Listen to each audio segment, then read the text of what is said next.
ओम गुरुवे नमः। आज इस वीडियो में हम दक्षिणामूर्ति काल भैरव और उनकी शक्ति त्रिपुर भैरवी के बारे में जानने का प्रयत्न करेंगे। मातेश्वरी छिन्नमस्ता का महाप्रलय से विशेष संबंध है। यह उनके अध्ययन से स्पष्ट हो जाता है। इसके अतिरिक्त महाशक्ति त्रिपुर भैरवी का संबंध नित्य प्रलय से भी है। प्रति क्षण पदार्थ नष्ट होते रहते हैं। नष्ट करना रुद्र का काम है। यही विनाशोन्मुख होकर यम कहलाने लगते हैं। इसी यम में अग्नि की सत्ता प्रधान रूप से दक्षिण दिशा में है। अतएव यमराज को दक्षिण दिशा का लोकपाल कहा गया है। दक्षिण में अग्नि की सत्ता है, उत्तर में सोम का साम्राज्य है। सोम स्नेह तत्व और संकोच धर्मा है। अग्नि तेज तत्व तथा विष्कलन धर्मा है। विष्कलन क्रिया की वस्तु का नाश करती है। यह धर्म दक्षिणाग्नि का है। अतः इस रुद्र को दक्षिणामूर्ति एवं काल भैरव आदि नामों से संबोधित किया जाता है। इनकी शक्ति का नाम त्रिपुर भैरवी है। राजराजेश्वरी नाम से प्रसिद्ध भुवनेश्वरी जिन 3 भुवनों के पदार्थों की रक्षा करती है, यह त्रिपुर भैरवी उनका नाश करती रहती है। त्रिभुवन के पदार्थों का क्षणिक विनाश इसी शक्ति पर निर्भर है। महाविद्या छिन्नमस्ता परा डाकनी थी, जबकि त्रिपुर भैरवी अपरा डाकनी है। इंद्रियों पर विजय एवं सर्वत्र उत्कर्ष की प्राप्ति हेतु त्रिपुर भैरवी की उपासना का विधान अनेक शास्त्रों में बताया गया है। माता त्रिपुर भैरवी माँ काली का स्वरूप मानी जाती है। यह महाविद्या की छठी शक्ति मानी जाती है। त्रिपुर का अर्थ है तीनों लोक और भैरवी का संबंध काल भैरव से है। भयानक स्वरूप और उग्र स्वभाव वाले काल भैरव भगवान शिव के विकराल अवतार हैं, जिनका संबंध विनाश से है।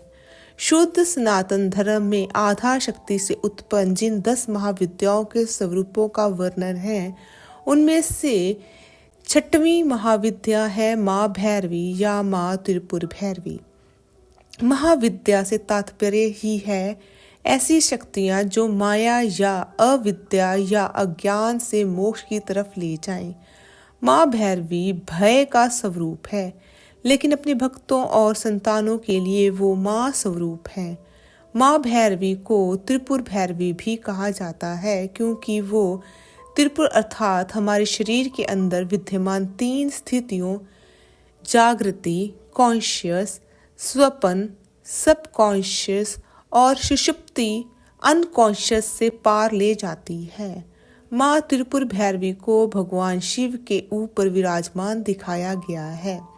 शिव अर्थात पदार्थ अर्थात माँ भैरवी हमें पदार्थ स्वरूप जगत से पार ले जाती है।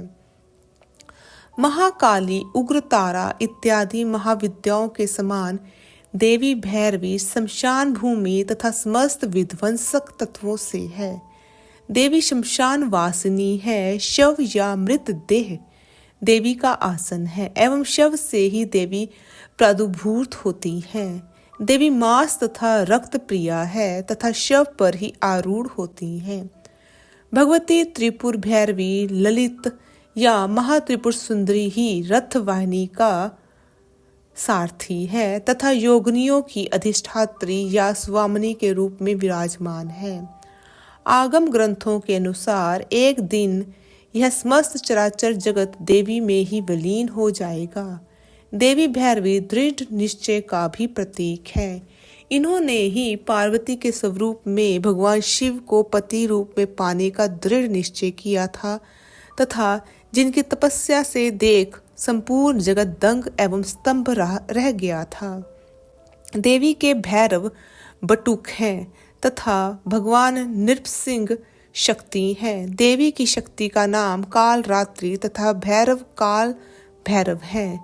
देवी अपने अन्य नामों से भी प्रसिद्ध है। सभी प्रसिद्ध योगिनियां हैं।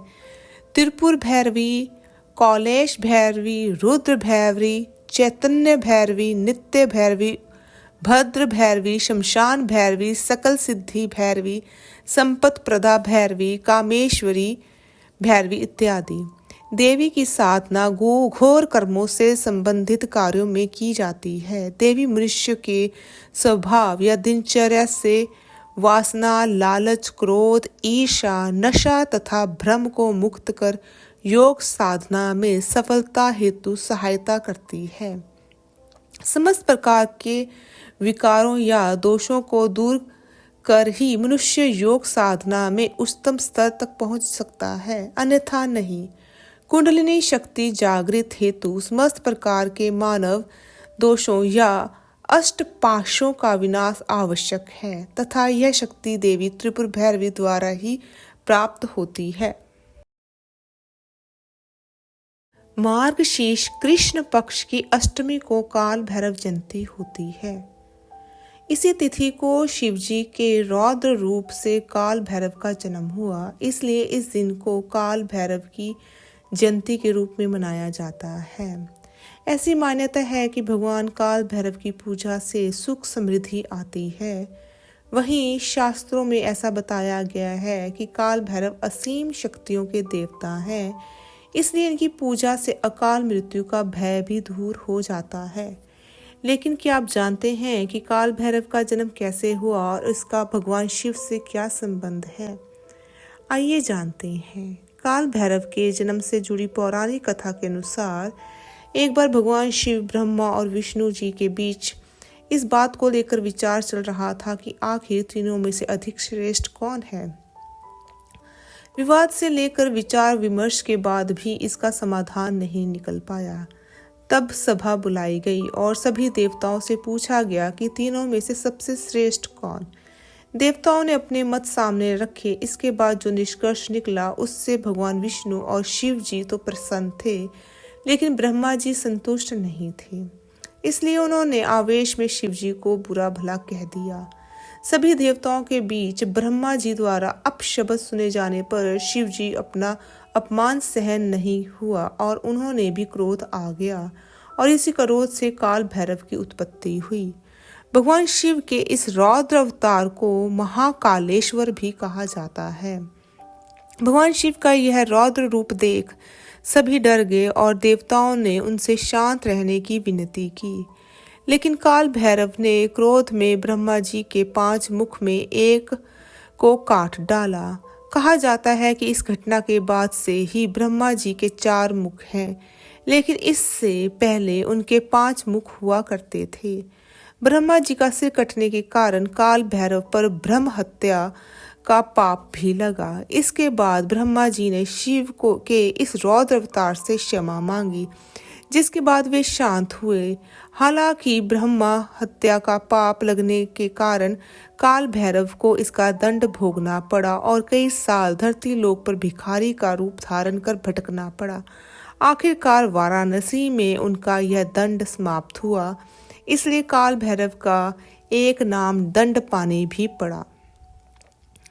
भैरव को भगवान शंकर का पूर्ण रूप माना गया है।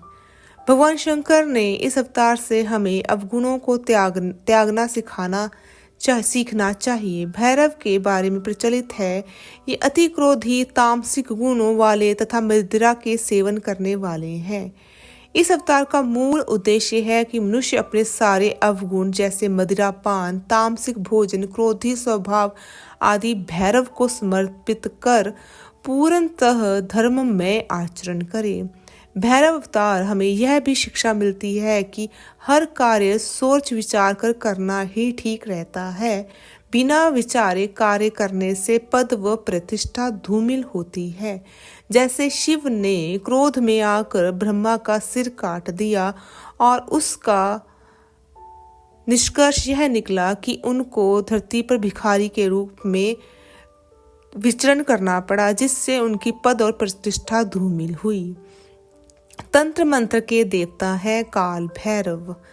भगवान भैरवनाथ तंत्र मंत्र विद्याओं के देवता है। माना जाता है इनकी कृपा के बिना तंत्र साधना अधूरी रहती है।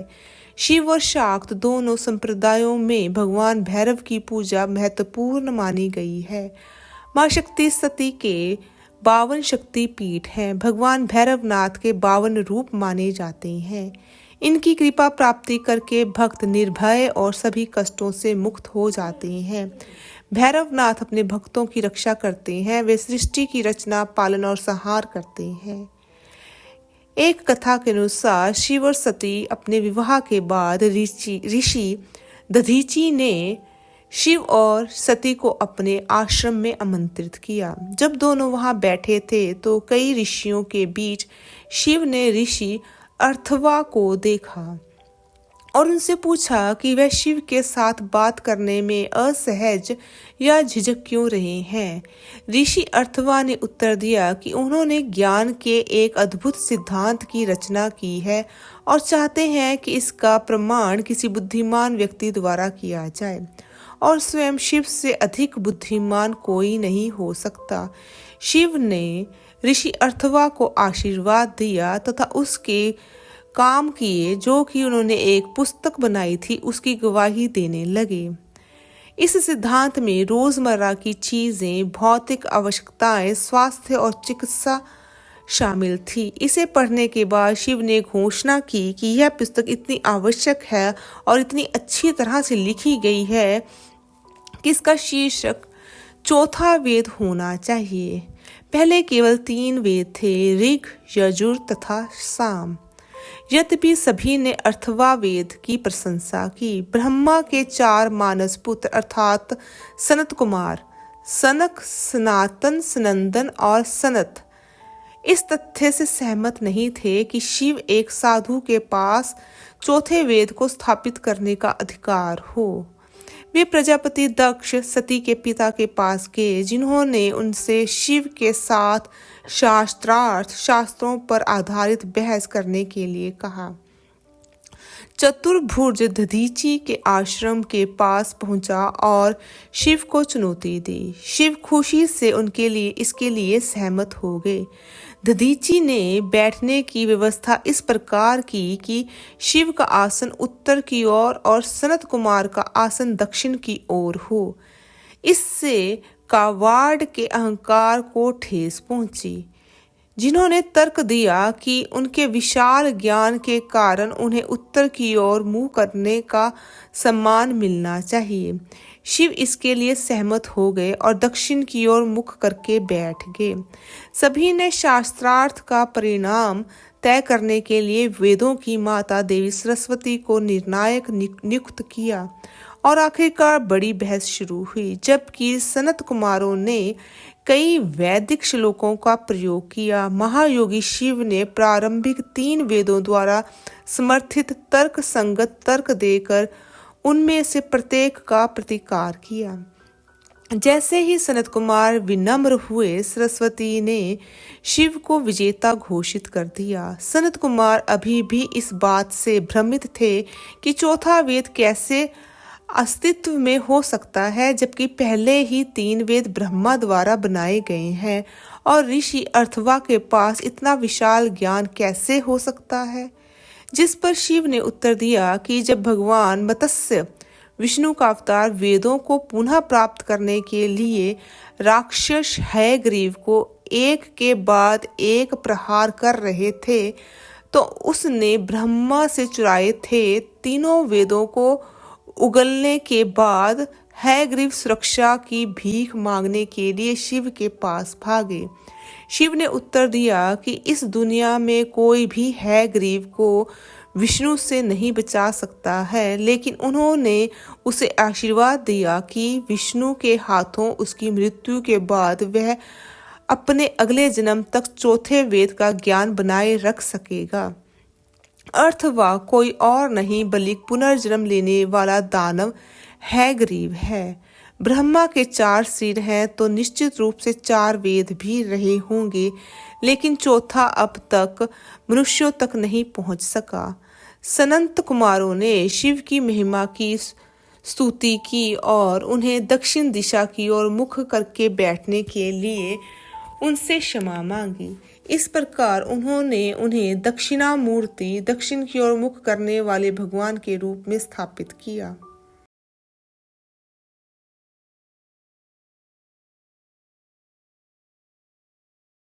आगम ग्रंथों के अनुसार त्रिपुर भैरवी एकाक्षर रूप प्रणव है। इनसे संपूर्ण भुवन प्रकाशित हो रहे हैं तथा अंत में इन्हीं में लय हो जाएंगे। अ से लेके विसर्ग तक 16 वर्ण भैरव कहलाते हैं तथा क से क्ष तक के वर्ण योनि अथवा भैरवी कहे जाते हैं। 10 महाविद्याओं के प्रकट्य की कथा में जब महादेव डर गए तब देवी सती ने त्रिपुर भैरवी का स्वरूप लेकर ही उनके सामने प्रकट हुई थी और कहीं अहम तु भैरवी भीमाम शंभो मां त्वभयम कुरु, अर्थात हे शिव, मैं स्वयं ही भैरवी रूप से आपको अभय दान देने के लिए प्रस्तुत हुई हूँ। सभी बंधनों को मुक्त या समाप्त कर भक्त के जीवन में माँ त्रिपुर भैरवी खुशियों का समागम करती हैं। इस कारण से उन्हें बंदी छोड़ माता कहकर बुलाया जाता है। इन महास्वरूपा का वर्णन सप्तशती के 3 अध्याय में महिषासुर वध के प्रसंग में हुआ है। देवी त्रिपुर सुंदरी की तरह उन्हें 3 नगरों से उत्पन्न होने के कारण देवी त्रिपुर भैरवी के नाम से भी जाना जाता है। वाणी और अग्नि के रूप में उनकी अभिव्यक्ति भक्तों के दिलों को शुद्ध करने और उन्हें मोक्ष की ओर ले जाने में मदद करती है। वह उनकी आंतरिक चेतना को उन्नत करके उनकी मुक्ति की राह में सभी रुकावटें डालती है। वह महान ब्रह्मांडीय शक्ति का आवाहन कर सकती है और समृद्धि, आनंद और आध्यात्मिक स्वतंत्रता ला सकती है। वह महिषासुर मर्दिनी के रूप में देवी दुर्गा भी है, जो राक्षस महिषासुर की 10 सशस्त्र विजेता है और शक्तिशाली महिला अच्छाई की ताकत से सभी नकारात्मक कर्मों को तोड़ने में मदद करती है। तांत्रिक परंपराओं में कहा गया है कि प्राणी पशुता से सौंदर्य की ओर बढ़ते हैं, इसलिए आध्यात्मिक अग्नि की गर्मी और प्रकाश को ठंडा करने पर देवी त्रिपुर भैरवी, देवी त्रिपुर सुंदरी या देवी श्री ललिता बन जाती है। योद्धा देवी का त्रिगुणात्मक पहलू अग्नि, विद्युत बिजली तथा सूर्य की रोशनी को संदर्भित करता है। फिर से वह भगवान अग्नि, भगवान इंद्र और भगवान सूर्य जैसे देवताओं को शामिल करती है। श्रेष्ठ विश्व की ये इकाइयां भौतिक, सूक्ष्म और कारण ब्रह्मांडों को दर्शाती हैं। इसलिए भयावह देवी माँ वास्तव में ज्ञान और आत्मज्ञान के उत्साही साधकों के लिए आध्यात्मिक आनंद और सद्भाव का मार्ग है। उनकी शक्ति की सही समझ और अटल भक्ति के साथ कोई भी देवी को बिना किसी सीमा से प्रसन्न कर सकता है और भरपूर लाभ प्राप्त कर सकता है। दुर्गा सप्तशती के अनुसार त्रिपुर भैरवी के उग्र स्वरूप की कांति हजारों उगते सूर्य के समान है। धार्मिक कथाओं में इस बात का वर्णन है कि माता त्रिपुर भैरवी की उत्पत्ति महाकाली के छाया विग्रह से हुई है। देवी भैरवी की शारीरिक कांति हजारों उगते हुए सूरज के समान है। कभी कभी देवी का शारीरिक वर्ण गहरे काले रंग के समान प्रतीत होता है, जैसे काली या काल रात्रि देवियों का है। नग्न अवस्था में देवी 3 खुले हुए नेत्रों से युक्त, मस्तक पर अर्ध चंद्र धारण किए हुए रुद्राक्ष सर्पों तथा मानव खोपड़ियों से निर्मित माला से सुशोभित है या धारण करती है। देवी के लंबे काले घनघोर बाल हैं तथा 4 भुजाओं से युक्त है। देवी अपने दाएं हाथ में खड्ग तथा मानव खोपड़ी से निर्मित खप्पर धारण करती है तथा बाएं हाथ से अभय तथा वर मुद्रा प्रदर्शित करती है। देवी अपने स्वाभाविक स्वरूप में अत्यंत भयंकर, घोर, डरावनी प्रतीत होती है। देवी हाल ही कटे हुए असुरों के मुंडों या मस्तकों की माला अपने गले में पहनती है, जिनसे रक्त की धार बह रही होती है। देवी का मुखमंडल भूत तथा प्रेतों के समान डरावना तथा भयंकर है। देवी का प्राकट्य मृत देह या शव से होता है। देवी वो शक्ति है जिसके प्रभावित हो समस्त तत्व पंच तत्वों में विलीन होता है। जैसे जीव का मृत देह अपने अपने तत्वों में विलीन हो जाता है, वैसे वो दाह संस्कार से हो या सामान्य प्रक्रिया से। शव दाह संस्कार शव को सामान्य प्रक्रिया से शीघ्र पंच तत्व में विलीन करने हेतु किया जाता है। दुर्गा सप्तशती के अनुसार देवी त्रिपुर भैरवी महिषासुर नामक दैत्य के वध के काल से संबंधित है। देवी लाल वस्त्र पहनती है, गले में मुंडमाला धारण करती है, समस्त शरीर तथा स्तनों में रक्त चंदन का लेप करती है, अपने दाहिने हाथ में जपमाला तथा पुस्तक धारण करती है तथा बाएं हाथ में वर तथा अभय मुद्रा प्रदर्शित करती है तथा कमल के आसन पर विराजमान है। भगवती त्रिपुर भैरवी ने ही 10 भुजा दुर्गा के रूप में उत्तम मधु का पान कर महिषासुर नामक दैत्य का वध किया था। ब्रह्मांड में प्रत्येक तत्व का वस्तु नश्वर है तथा विनाश के बिना उत्पत्ति नवकृति संभव नहीं है। केवल मात्र विनाशकारी पहलू ही हानिकारक नहीं है। रचना विनाश के बिना संभव नहीं है, तथापि विनाश सर्वदा नकारात्मक नहीं होते हैं। सृजन और विकास परिचालन लय के अधीन है, जो ब्रह्मांड संचालन के 2 आवश्यक पहलू हैं। देवी की शक्ति ही जीवित प्राणियों को क्रमानुसार मृत्यु की ओर अग्रसित करती है, जैसे बालक से यौवन, यौवन से वृद्धावस्था, जिस पड़ाव में जाकर मनुष्य के शरीर का क्षय हो जाता है तथा अंततः मृत शरीर को पंच तत्वों में विलीन करने हेतु भैरवी शब्द 3 अक्षरों से मिलकर बना है। प्रथम भय या भरना, जिसका तात्पर्य रक्षण से है। द्वितीय र या रमणा, रचना तथा वी या वमना, मुक्ति से संबंधित है। प्राकृतिक रूप से देवी का घोर विध्वस्तक प्रवृत्ति से संबंधित है। मूलाधार चक्र की अधिष्ठात्री देवी है त्रिपुर भैरवी। माँ त्रिपुर भैरवी को कुंडलिनी शक्ति का आधार मूलाधार चक्र की अधिष्ठाता देवी कहा गया है। मूलाधार चक्र को जागृत कर वो हमें इस संसार रूपी माया से ज्ञान की तरफ ले जाती है। माँ त्रिपुर भैरवी को संहारक शक्ति माना गया है। हालांकि 10 महाविद्याओं में कई ऐसी महाशक्तियां हैं जो संहार का कार्य करती हैं, जैसे माँ छिन्नमस्ता अचानक संहार करने वाली शक्ति है। माँ काली ब्रह्मांड की सर्वोच्च संहारक शक्ति है। माँ त्रिपुर सुंदरी प्रलय की साक्षी रहने वाली महाशक्ति है। आगे हम त्रिपुर भैरवी महाविद्या की साधना की विधि को जानने का प्रयत्न करेंगे। त्रिपुर भैरवी की साधना हेतु स्नान आदि से शुद्ध होकर पूजा सामग्री पास रखकर आसन पर बैठें। भैरवी माता का चित्र अपने सामने काठ की किसी चौकी पर स्थापित करें। फिर देवी का पंचोपचार एवं षोडशोपचार पूजन करके मंत्र जप करें। जब से पहले माला की पूजा की जाती है। जो साधक संस्कृत नहीं जानते वे अपनी भाषा में ही पूजा न्यास आदि कर सकते हैं, लेकिन मंत्र एवं कवच का पाठ मूल रूप से ही होता है। त्रिपुर भैरवी की पूजा में लाल रंग की पूजन सामग्री का प्रयोग करना चाहिए। पुष्पों में कुछ कमल पुष्पों की आहुति देनी चाहिए। इनकी सिद्धि से सभी शुभ मनोरथ पूरे हो जाते हैं।